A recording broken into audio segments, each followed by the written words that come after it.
1972 తర్వాత 52 ఏళ్ల తర్వాత మొదటిసారి మనిషి చంద్రుడి దగ్గరికి వెళ్తున్నాడు. నాసా వారు ప్రయోగిస్తున్న ఈ మిషన్ పేరు ఆర్టెమిస్ 2. ఈ మిషన్లో 4 ఆస్ట్రోనట్స్ చంద్రుడి దగ్గరికి వెళ్తారు. కానీ చంద్రుడి పైన మాత్రం కాలు పెట్టరు. వాళ్ళు రాకెట్లో చంద్రుని చుట్టూ తిరుగుతూ హై క్వాలిటీ ఇమేజెస్ క్యాప్చర్ చేస్తారు. ఆర్టెమిస్ 3 అనే మిషన్ నాసా వారు ఫ్యూచర్లో చేయబోతున్నారు. ఆ మిషన్లో ఆస్ట్రోనట్స్ చంద్రుడి పైన దిగుతారు.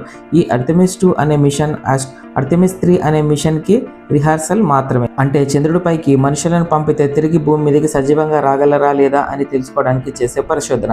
ఈ పరిశోధనలో మనుషులు స్పేస్లో సేఫ్గా ఉండగలరా, ఆరియన్ అనే రాకెట్ సరిగ్గా పనిచేస్తుందా, మరియు తిరిగి భూమి మీదకి వచ్చిన తర్వాత ల్యాండింగ్ సేఫ్గా జరుగుతుందా అని తెలుసుకోవడానికి చేసే ప్రయత్నమే ఈ మిషన్ ఆర్టెమిస్ 2. మరి చంద్రుడి మీదకి వెళ్ళే అవకాశం మీకు వస్తే మీరు ఏం చేస్తారు? వెళ్తారా? వెళ్ళి అక్కడ ఏం చేస్తారు? కామెంట్లో చెప్పండి. కామెంట్ మాత్రం ఫన్నీగా ఉండాలి. అలాగే వీడియోకి ఒక లైక్ వేసుకొని మరిన్ని ఆసక్తికరమైన వీడియోస్ కోసం ఛానల్ సబ్స్క్రైబ్ చేసుకోండి.